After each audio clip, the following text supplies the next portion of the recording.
Welcome to the Great Detectives of Old Time Radio. From Boise, Idaho, this is your host, Adam Graham. In a moment, we're going to bring you this week's episode of yours truly, Johnny Dollar. But first, I want to encourage you, if you're enjoying the podcast, please follow us using your favorite podcast software. And if you would like to get a Great Detectives of Old Time Radio t-shirt for a loved one, you can find that at t-shirt.greatdetectives.net. We have 4 styles available with a wide variety of different designs and colors.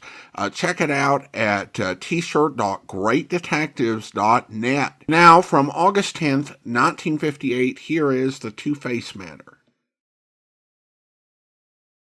From Hollywood, it's time now for... Johnny Dollar. Nick Walters, Johnny. Northeastern Fidelity and Bonding. Oh, hi, Nick. How's with you? Good and bad, Johnny. Good and bad. Well, I'm sure it's nothing good you've called me about. What's the problem? $58,000. Lost, straight, or stolen? As if I didn't know. Yeah, probably stolen. Ever hear of the Old Lang Syne Furniture Company? I have not. Sounds like a gag. It's no gag. Some of the finest traditional furniture in the world comes out of that plant. Really? It's up in northern Massachusetts in a little town north of Fitchburg, and it's run by a bunch of real characters. Oh, how do you mean? Well, I suggest that when you go up there, you wear a dark blue suit, white shirt, and black four-in-hand tie. Huh? Oh, and suspenders. Be sure you wear suspenders. Are you kidding? Why? Why don't you come over here to the office and let me tell you about it? Yeah, Nick, I think I'd better.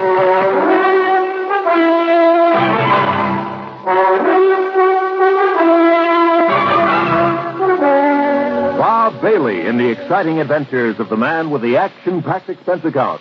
America's fabulous freelance insurance investigator. Yours truly, Johnny Dollar.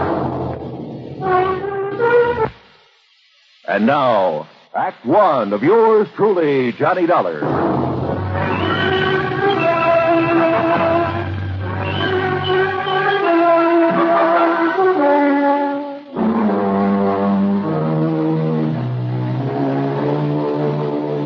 Expense account submitted by Special Investigator Johnny Dollar to the Northeastern Fidelity and Bonding Company, Home Office, Hartford, Connecticut. Following is an account of expenses incurred during my investigation of the Two-Face Matter.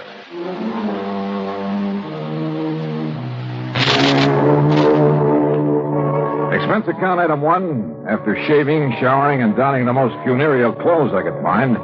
Item 1, $1.10, taxi to Nick Weldon's office at Northeastern Fidelity and Bonding. Just remember what I told you, Johnny. The Old Lang Syne Furniture Company is run by a bunch of characters. Yeah, that's what intrigues me. That's why I came over here. Oh, they're craftsmen, all right. The old school. May take them a couple of years to make an ordinary straight-back chair, but when it's done, it's the most beautiful thing you ever saw. And the finish they get on the pieces they turn out. Beautiful. And expensive, too, huh? Oh, sure, but worth it. Any piece of furniture they make will last 100, 500 years. Yeah, they're real honest craftsmen, the kind you don't see anymore. Uh-huh. Well, apparently somebody wasn't too honest with them. So tell me all, Nick. Johnny, it seems one of their lads has run off with some of the company money. Yeah, you mentioned $58,000. Yep. 58,433 to be exact, and those boys are exact. Well, what did the police have to say? Nothing. They were never called in. Well, why not? I told you, the place is run by a flock of real characters. Oh, brother, they must be. When did this happen? Sometime within the past 3.5 years. And you've just found out about it now? That's right. Well, how come? I told you, John. Yeah, that's right. You told me. They're a bunch of characters. But didn't their policy state that any claim had to be filed within 60 days of the loss? Oh, we waived that for them. Struck it from the policy. Why? Because they don't like to be rushed in anything. Rushed? After all, like 60 days. And don't forget, they only discovered the loss a bit over a month ago. They even took a month to let you know about it. Yeah. And yet you say it could have occurred as much as 3.5 years ago. Yeah, I know. But why don't you save the questions for Mr. J. Worthington Keesley? Who's he? Yeah, the senior member of the organization, I guess you'd call him. There are no officers, you know, president, vice president, and so on. You mean a company big enough to suffer a cash loss of $58,000? Johnny, I told you. Yeah, that's right. You told me. Yeah. So, Will you go up there and see what's what? Nick, I'm going up there for just one reason, on expense account, of course. Oh, of course. And that is to take a good look at these crazy characters you've been telling me about.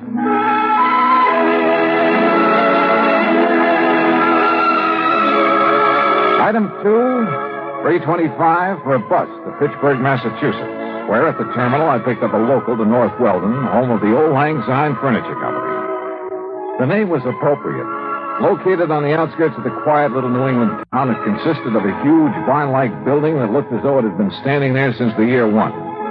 Surrounded by stately elm trees and a couple of gnarled ancient oaks, it looked, well, very picturesque. A large wrought iron weathercock raced one end of the high-peaked shingle roof and looked down on broad lawns with well-kept flower beds. The road leading up to it was just an old-fashioned dirt road, and I kicked up the dust as I plodded along. Then suddenly I stopped. For there at the side, instead of automobiles, were, believe it or not, horses. Horses and carriages and a bicycle or 2 or 3. It was almost as though a picture of 50 or 60 years ago had suddenly come to life. And then inside, when I found Mr. J. Worthington Keesley, well, he looked like one of the Smith brothers, and was sitting in front of a fine but ancient roll-top desk. Of course we do, Mr. Dollar. Our fathers and their fathers before them all wore full beards. Therefore, we do, too. Would you like a bit of snuff, sir? No. No, thanks. Yes, it's one of the traditions, sir.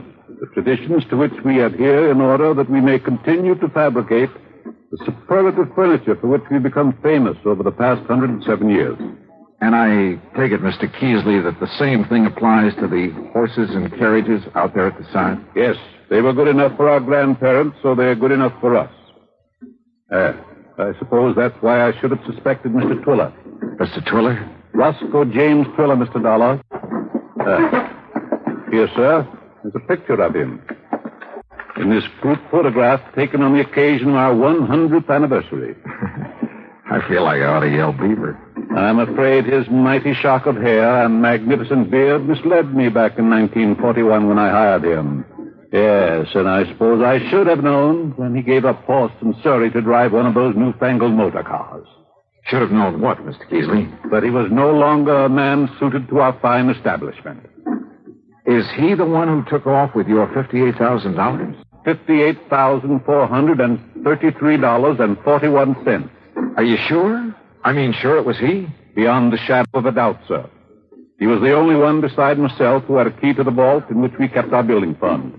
And when he suddenly left us 3 years, 5 months, and 16 days ago, yes, I should have known. But you didn't discover the loss until recently. It was June 21st at 4 minutes after 10 that I went down to the vault. For the first time in 4 years, we had something extra to put aside. And you discovered the money was missing? The vault was empty. Except for this note.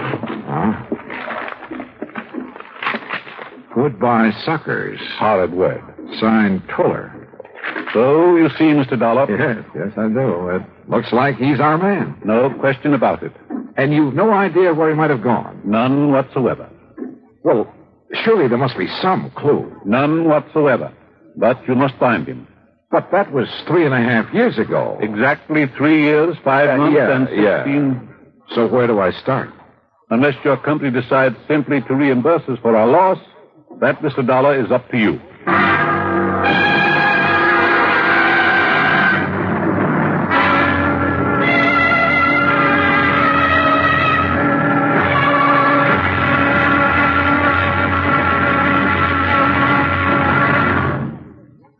Act 2 of yours truly, Johnny Dollar, in a moment. Sometimes we may wonder why a football team doesn't quit playing and walk off the field when it finds itself 50 points behind with only a few minutes of play to go.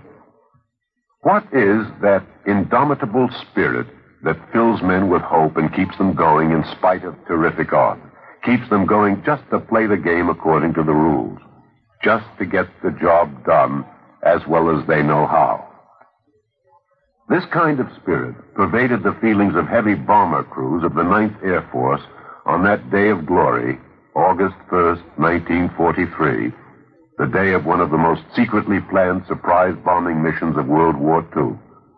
The day of the low-level attack on the Romanian oil refineries at Ploiești.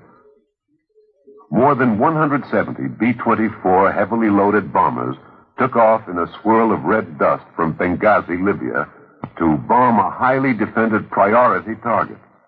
The element of surprise in the low-level attack was to be one of their greatest weapons. But things went wrong from the start.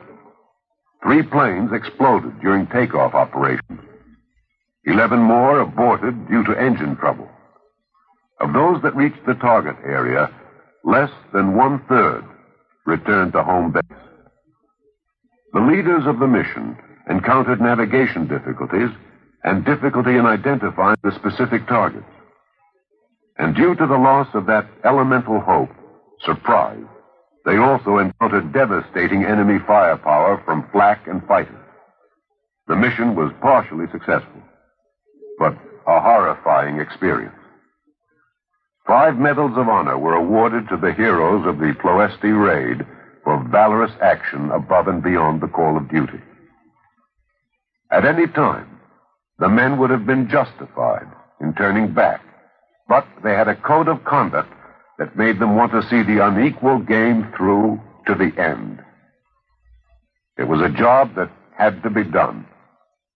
A charge of the Light Brigade in the air as they flew down the valley of death to glory.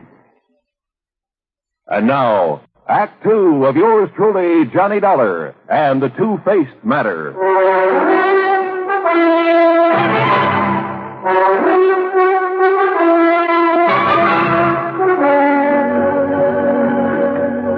Okay, Mr. Keasley, it looks like this man Twiller is the one who walked off with the money in your safe when he left your employ. No question about it. And unless you can find him, your company will have to pay the full amount of the loss. Yeah, well, even if I do find him, the chances are he'll have spent that money.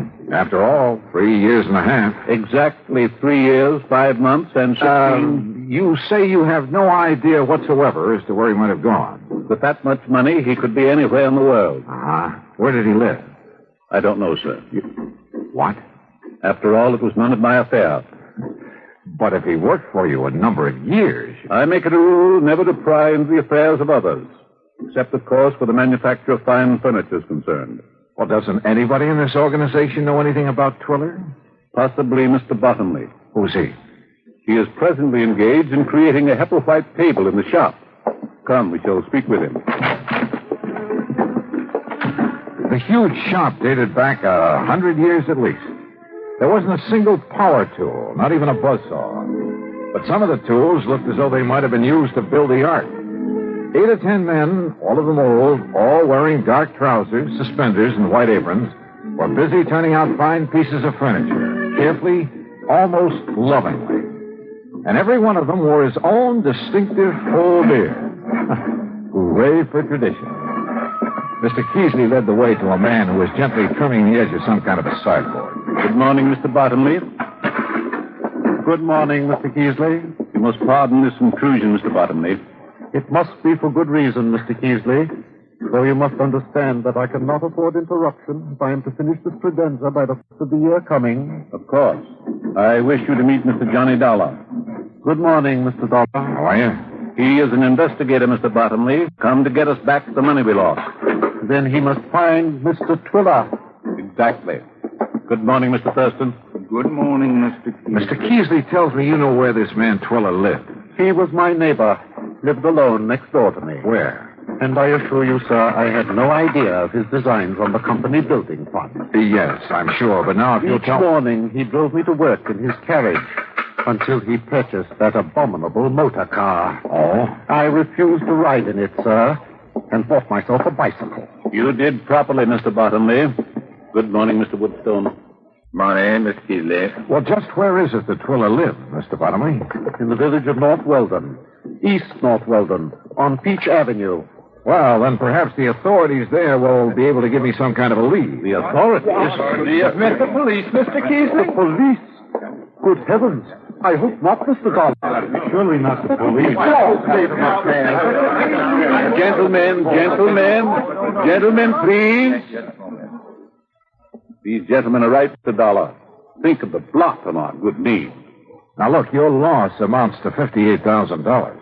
$58,400. If I don't find this man, my company's going to have to pay off. I know, but the police... Now, look, my immediate job is to find this Roscoe James Twiller. And if I need the help of the police to do it... Who's the chief of police in North Weldon? Well? The mayor, Mr. Dollar. What's his name? John Kenworthy Wilkins, Mr. Dollar. Any of you know him? We do not mix with the townspeople, Mr. Dollar. We don't even go into town, Mr. Dollar. That's right. But I do have a picture of the mayor. Here, sir. Bottomley, where did you get this? He's running for re-election, Mr. Keasley. I found this poster in my carriage. Well, get rid of it, man. This is indecent. No, wait a minute. Let me see that. Terrible, disgusting. Huh? Why, it's a disgrace to have such a thing within the walls of this fine old company. Oh, no. No wonder the old boys were shocked. For His Honor the Mayor of North and East North Weldon was not only as bald as a billiard ball, but to top it off was clean shaven. Yeah, a picture like this within the walls of the Auld Lang Syne Furniture Company was real sacrilege. But I still hadn't done my job. I had to find this man Twiller or let the company pay out $58,000. How to find him? I hadn't the least idea.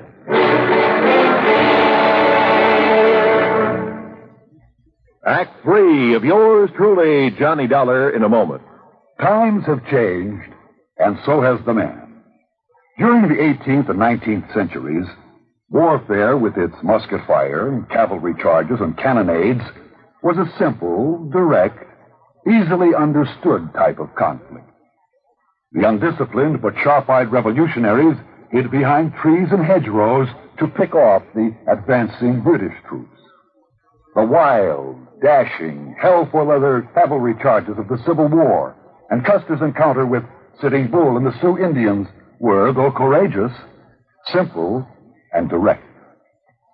But they were far removed from the developments of the atomic age, which demands selectivity, skill, and rigorous training. Until recently, the soldier's general level of knowledge determined his job suitability.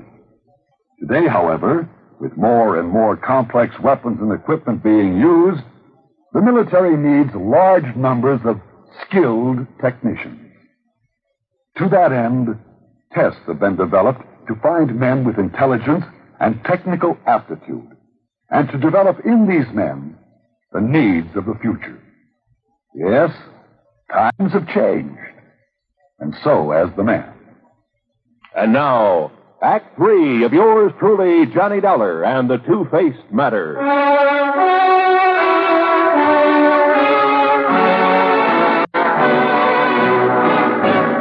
I found the mayor of North Weldon sitting comfortably on the shaded porch of his home, fanning himself with an election placard, and sipping at what looked suspiciously like a gin and tonic.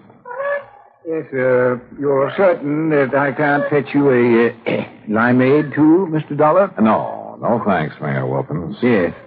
Well, now, as I started to say, when I first came here, I did hear some rumor about money having been taken from the Auld Lang Syne Furniture Company. But until they lodged a complaint with me, you see, I'm also chief of police. Yes, well, from what I can see, they're pretty slow about things like that. Yeah, well, they're slow about everything. But they make magnificent furniture. Mm-hmm, I could see that. Tell me, did you know this Roscoe Twiller at all? No, gone before I came to North Weldon. Oh? Well, that was only 3.5 years ago. And I came after that.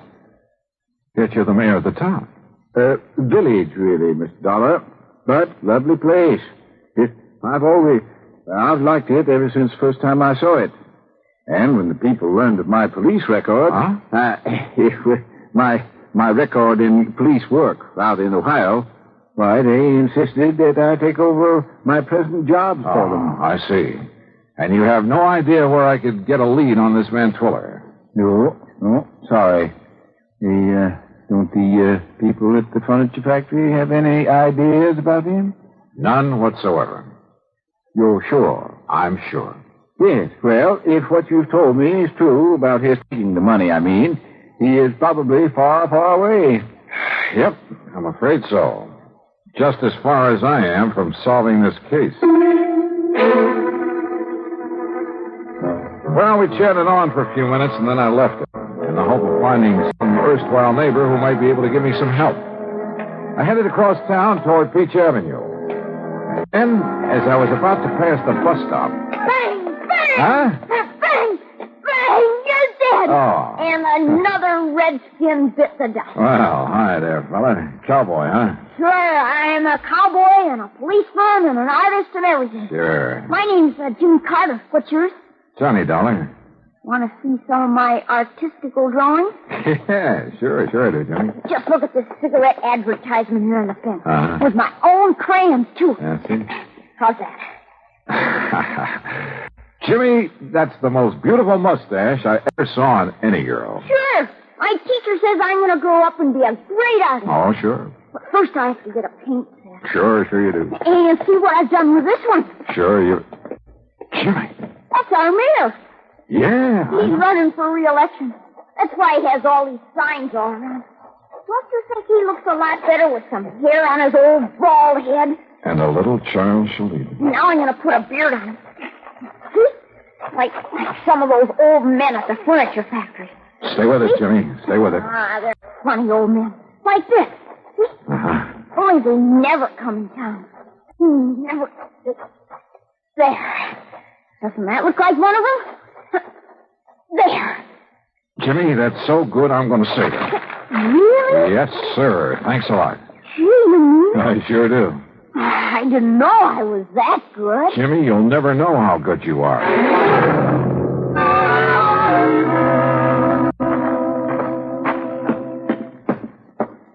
Well, you back so soon, Mr. Dollar? Mayor Wilkins, or rather, Chief Wilkins. Yeah. I have to ask you to make an arrest. You mean you've found the man that you've been looking for? If there's any question about it, I'll make a civilian arrest. Oh, I don't understand, sir. Only a few minutes ago. Only a few minutes ago, I was blind as a bat to the most obvious possibility in the world. You showed up in this town a short time after Roscoe Twiller left. Yes, that's true. Roscoe Twiller, with a heavy shock of hair and a thick beard. Well, if I understand, it's all men out at the old Lang Syne furniture. You, clean-shaven, completely bald. Mr. Dollar. I should have realized by the funny pink tint on the top of your noggin that you've been using some kind of hair remover. I beg your pardon, sir. Here. Look at yourself. Yes. Where'd you get that? Roscoe James Twiller, alias John Kenworthy Wilkins. Now, Mr. Dollar. And I'll bet that if I make a search of your house, I'll find the key to that vault in the furniture factory. No, I threw it away. Yeah. Do you want to make the arrest yourself, Twiller? Or shall I?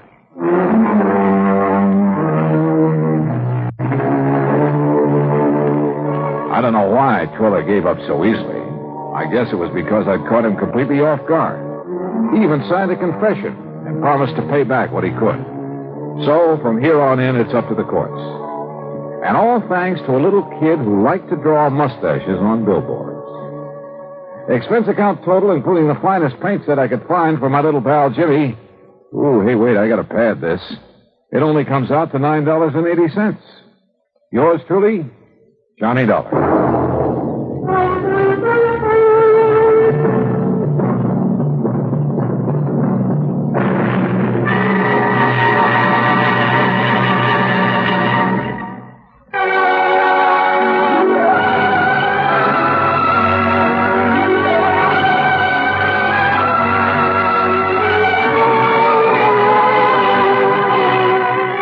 Truly, Johnny Dollar, starring Bob Bailey, originates in Hollywood and is written, produced, and directed by Jack Johnstone. Heard in our cast were Will Wright, Herb Vigran, Forrest Lewis, Edgar Barrier, Richard Beals, Bill James, and Gus Bayz. Be sure to join us, same time and station, for another exciting story of yours truly, Johnny Dollar. This is Roy Rowan speaking.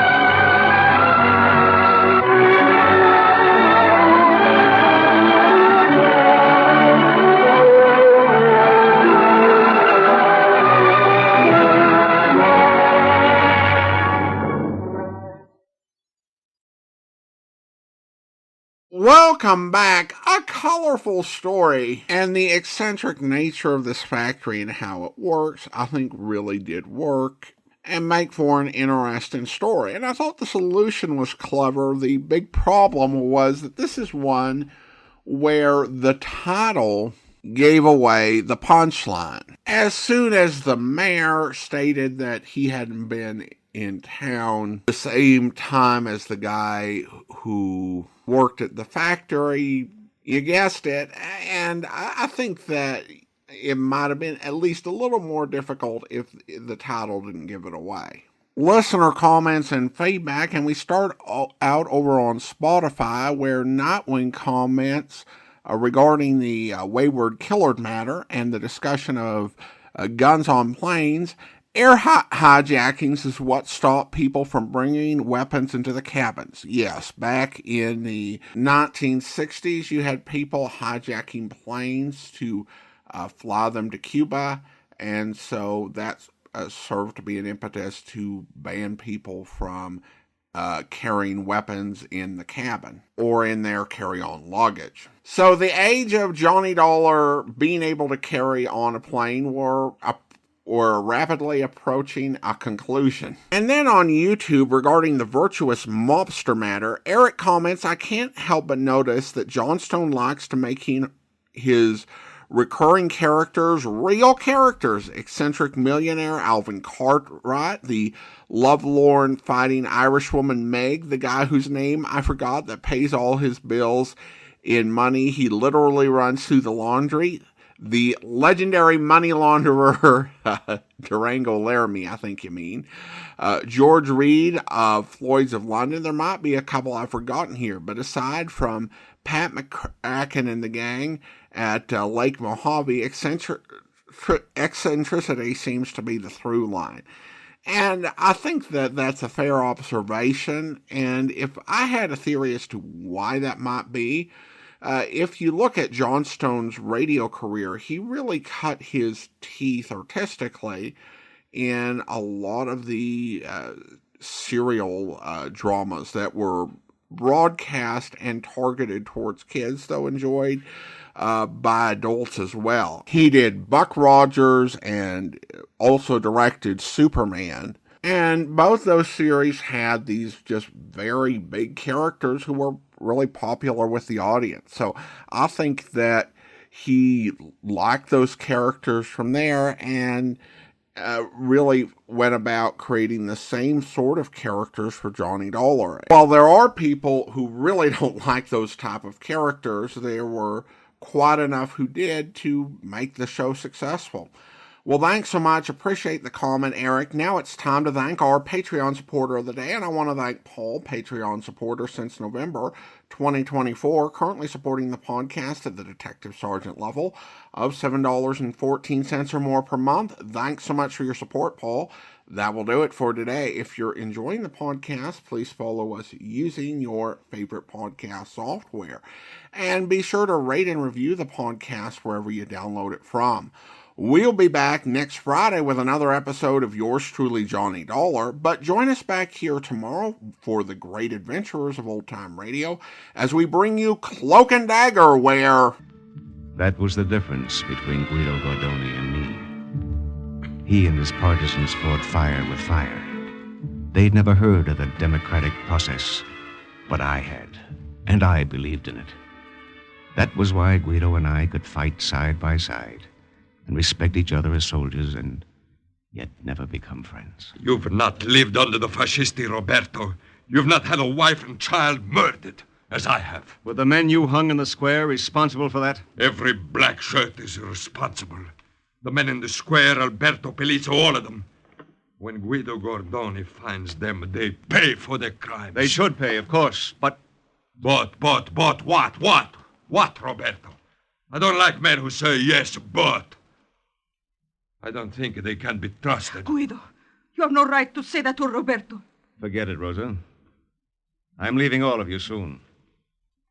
You won't have to trust me much longer. I hope you'll be with us then. In the meantime, send your comments to box13@greatdetectives.net. Follow us on Twitter at Radio Detectives and check us out on Instagram, instagram.com/greatdetectives. From Boise, Idaho, this is your host, Adam Graham, signing off.